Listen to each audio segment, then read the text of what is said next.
Would there be one more thing? Would anything be left sacred? Will there be a surprise left for the launch of Super Smash Bros. Ultimate? What's going on, everybody? It's Zach from Switchforce, and it seems like Sakurai has delivered one more thing and one surprise. Now, we don't know how large this surprise may be, but it sure looked cool to close out the Direct. Spirits mode is not the story mode we thought it would be, and we can discuss and debate that at a later date. Right now, though, I want to focus on World of Light, which was the adventure mode revealed at the end of today's presentation. It showcased a voice cutscene, which I thought was super unique, that these characters now, or at least most of them, are going to talk, and then it highlighted a lot of characters losing their bodies and transforming into spirits. In fact, it was kind of reminiscent of what Thanos does in Avengers, as an apocalyptic outburst occurred in the Smash universe. We then saw a really beautiful map that you'll be traveling over, and it was super cool. It almost reminded me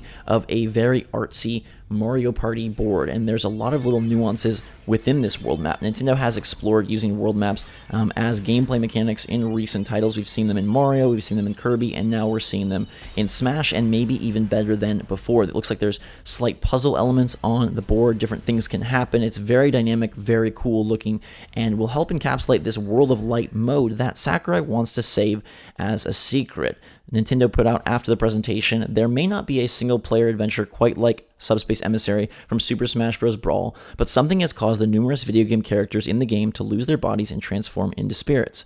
While today's Nintendo Direct video provides some sneak peeks, Sakurai, the director of the Super Smash Bros. Series, wants to keep parts of this new adventure mode secret until the game launches. Now, I think that alone is really awesome, because they have been so forthcoming with everything in the game. You know, they started off the Direct by saying, here's the final two characters from the roster, and they went through just about everything. We've had extensive looks at assist trophies, at items, at music, at stages, at modes, at online, at spirits, and saving something as fun and to discover and really just explore for yourself, I think is awesome. Now, how big is this? How much actually is there? That cutscene was really cool, and he said that's how this World of Light mode would start off, but how many cutscenes are there? I think if there are at least a handful, that will be awesome and will help assuage some of the bite that Spirits mode, not being a true Subspace Emissary sequel, has inflicted on a subset of the fan base.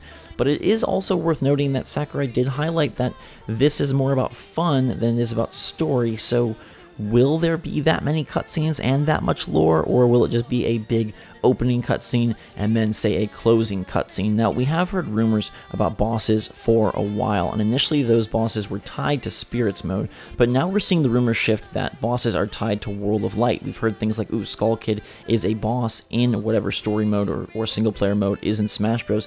So it looks like maybe that is where some of those rumored boss characters will rear their head as you move across this board, completing challenges and facing off against other fighters.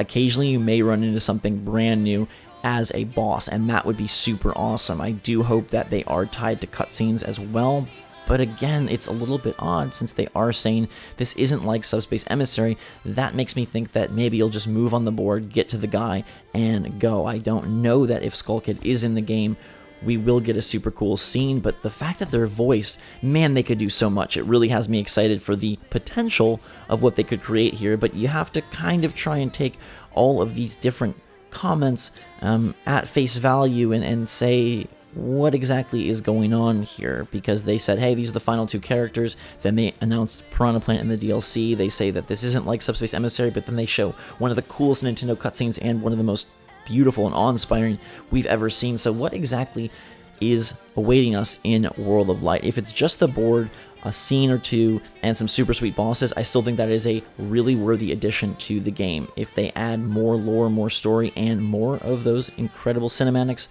that's just icing on the cake. What do you guys expect, and what do you want from World of Light? Who do you think we'll see as bosses? Do you think those rumors of Skull Kid and the sort will pan out and be a part of this new adventure mode? And how do we know exactly what's going down when Sakurai and the Smash team are always so tricky with their words? Give me your take in the comments down below. I think this is really exciting, and I was nervous at the beginning when Spirits mode wasn't what we expected it to be, but they came through in the clutch, and most importantly, they're delivering something that is a surprise and that you'll get to figure out for yourself on December 7th. Until that time, everybody, thanks so much for watching, and make sure to give me your take in the comments down below.